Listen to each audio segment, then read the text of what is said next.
Sunny might shine, but I storm when I enter. Ratchet in the building. Welcome back to Sunny and Ratchet.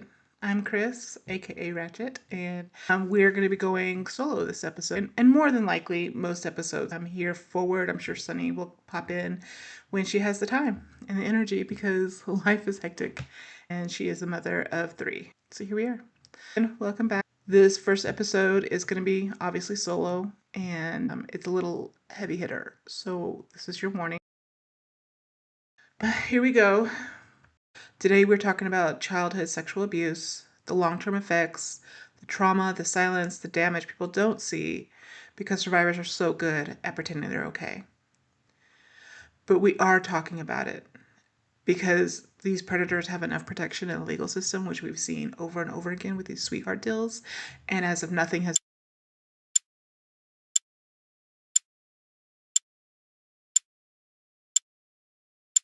been done with the Epstein files as of yet, they don't need any more protection. So we need to talk about the victims, the people who survive and live and have to cope. Those effects. Because pedophiles can go to hell. That's my stance. One and done. You shouldn't get another opportunity to hurt another. You should not get another opportunity to hurt another person. Child, victim, woman, man, I don't care. If you've done it before, most likely you're going to do it again, and why give you the opportunity? You change that person's life, which we're going to get into. We're definitely going to get into all of that because we're talking about the damage is done and how abhorrent these sweetheart deals are. Those adults that you call too emotional, too angry, too distracted, too difficult, too broken, were probably children who had to deal with things they never should have had to endure. Unfortunately, that is not the case. This is all over the place. Children are being victimized every 9 minutes.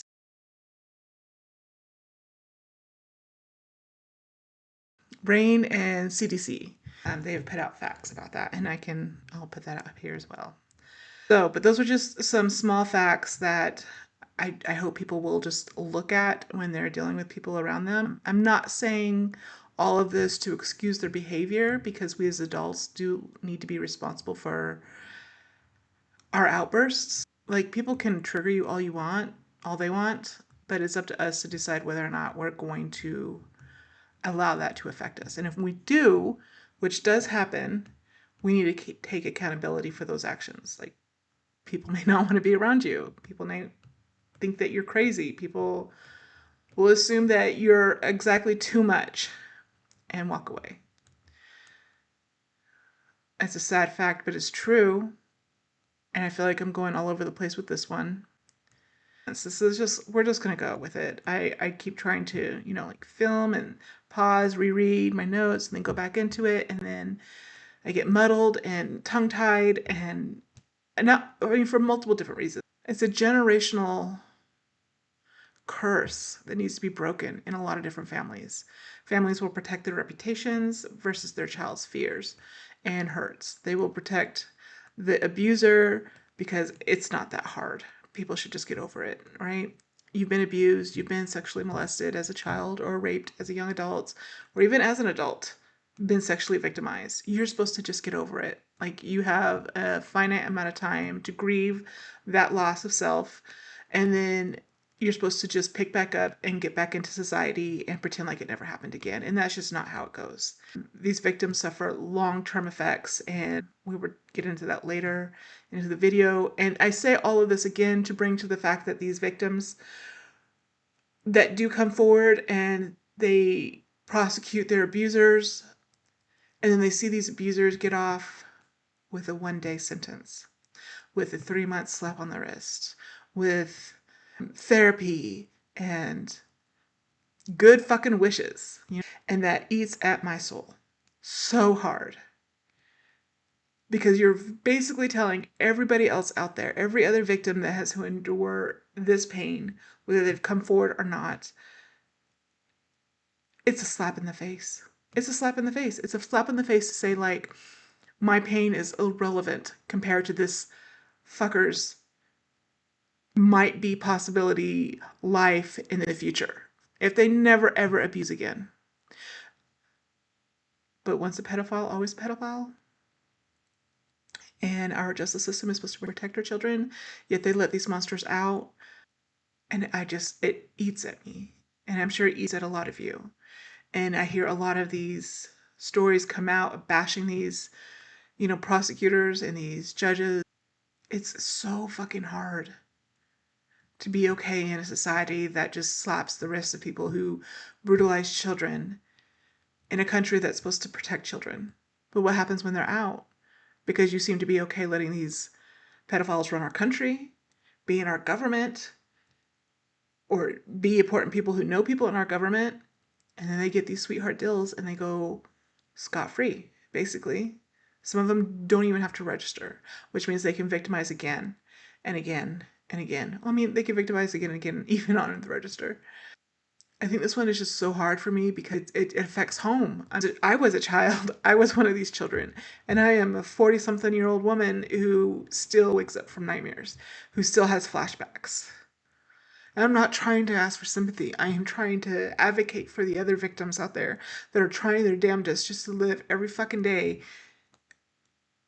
with a smile on their face. And it's hard when these prosecutors are like, it's not that big of a deal. It's not, I am somebody completely different than I should have been if that abuse had never happened. I parent different, my relationships are different than I would have had if that had never happened. And that's the point, that we spend adulthood trying to become the person that we were supposed to be as a child. That person that we were before that abuser took advantage. We spend our adulthood trying to reach that person that we were supposed to be.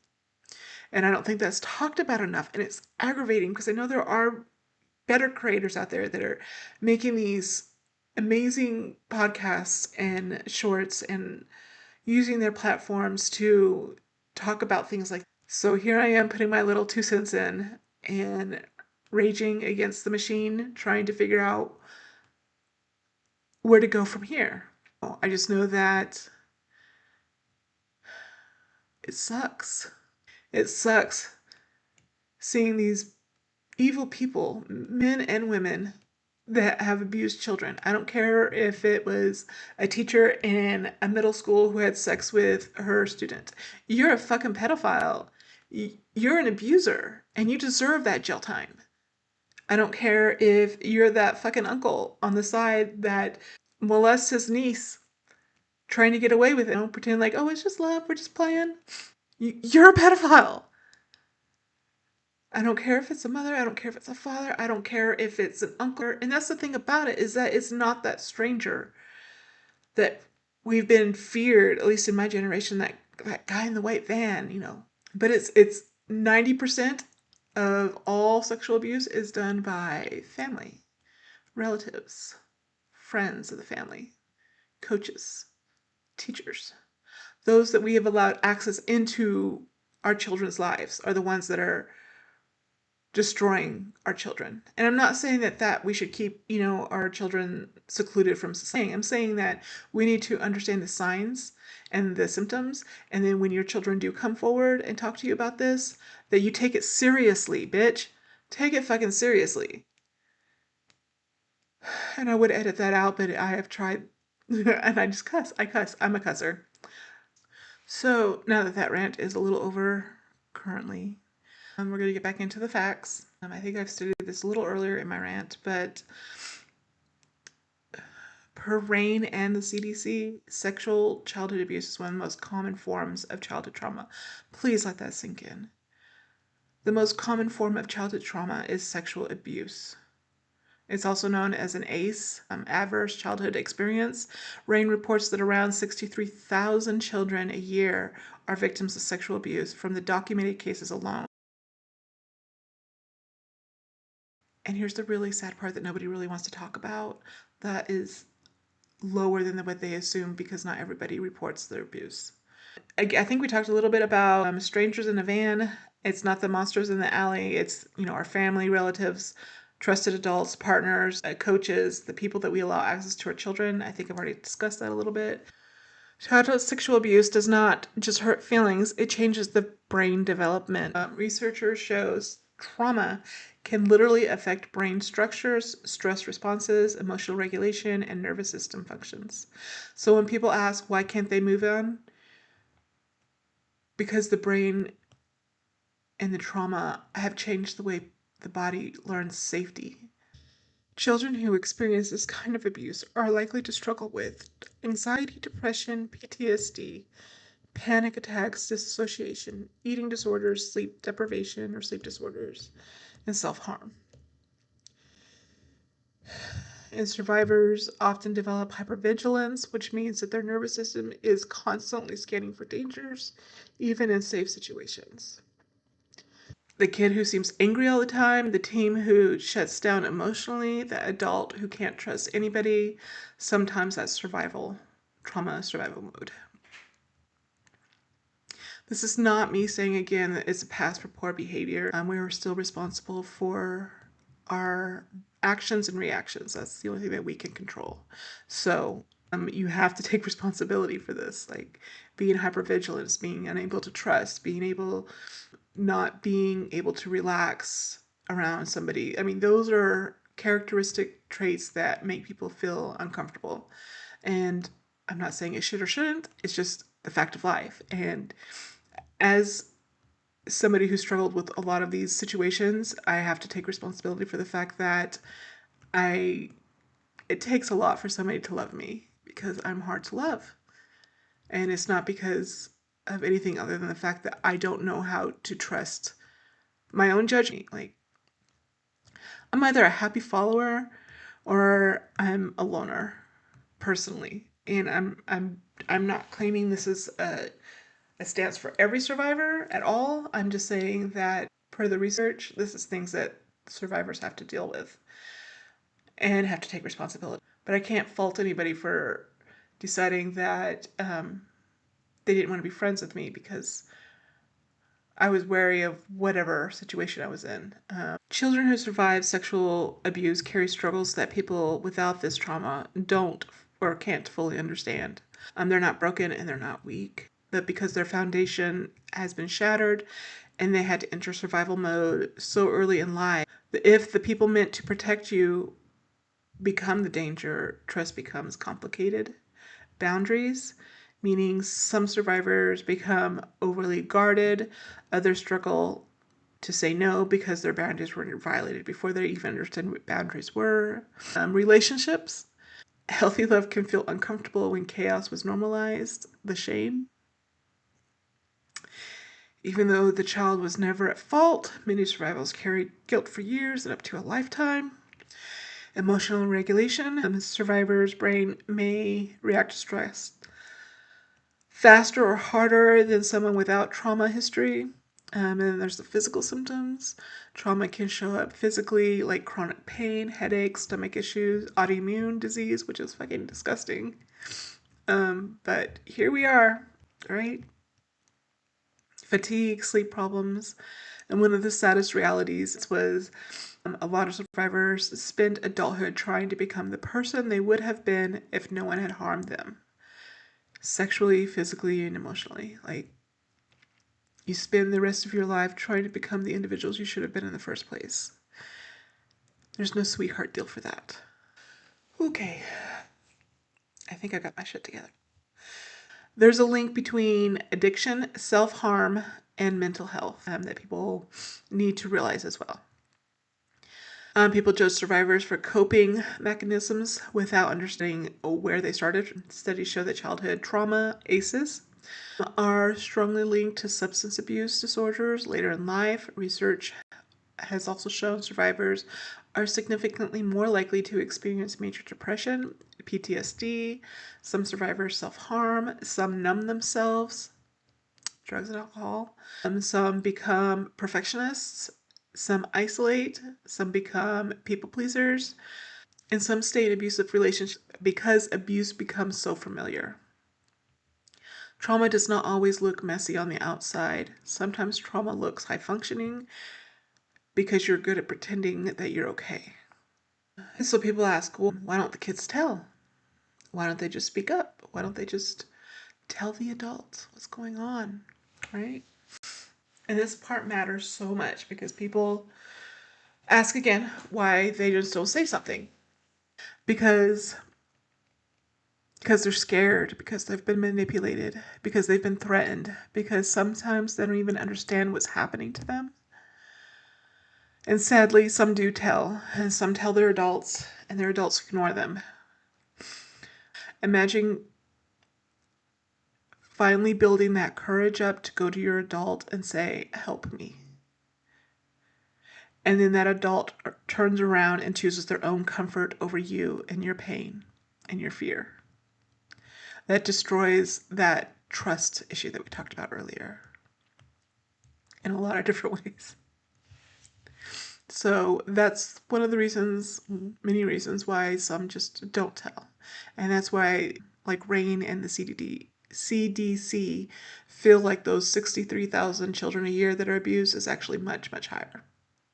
And I say all of this to kind of just, or let other people that don't understand know that it's hard and it's a lifelong battle. And when you put these pedophiles and these abusers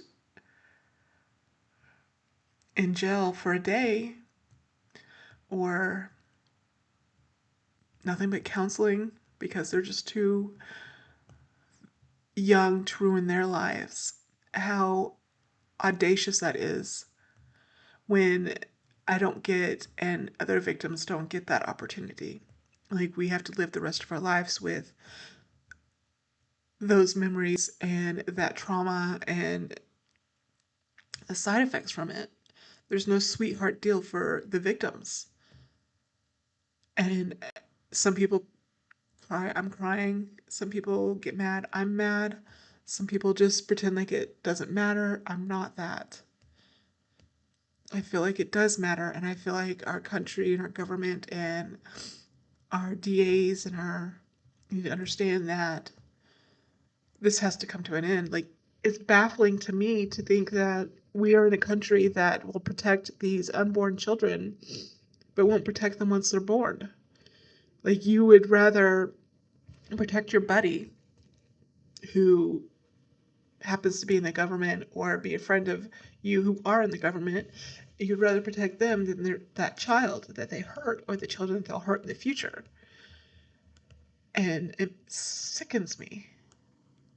And I don't know any other way to bring this into the forefront than to basically spit it out. No matter how much I want to go cry in my little blanket fort right now.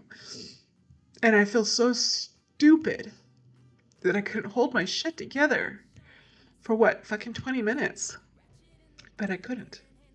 And I think that a lot of other victims feel the same way.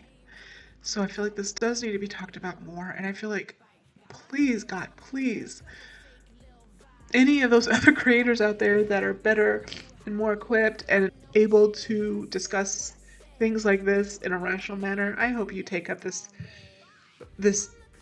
I don't know if it's a banter or flag, I don't know what it's called, and just run with it, because I feel like it needs to be stated more often than not. That, and to the DAs out there that are taking these sweetheart deals, fuck you. And to the judges out there accepting these sweetheart deals, fuck you. And to the citizens out there that think that this is okay, go to hell. Hey, it's not okay. But that's another rant happened, but here we are. So again, I'm going to roll back my rant, and we're going to go back into breaking the cycle. Because survivors are not doomed. Healing is possible. Therapy does help. Safe relationships help. And breaking that generational silence matters. Because as I stated earlier in one of my rants, there are too many families out there protecting the family reputation instead of the children, and too many communities that care more about avoiding discomfort than protecting the victims. And honestly, that's just a coward. If you take anything from this episode, let it be this: childhood sexual abuse does not end when the abuse stops. It can echo through someone's entire fucking life. Their relationship, their health, their self-worth, their very nervous system. It echoes through their parenting, their ability to feel safe in their own bodies. And some survivors listening, and to the survivors listening right now, what happened to you was not your fault. You deserved that protection, and you deserve safety, and you deserve to heal.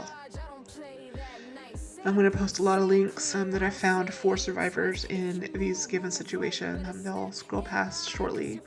Please reach out. Please help. Please donate. Please take up this mantle and run with it, please.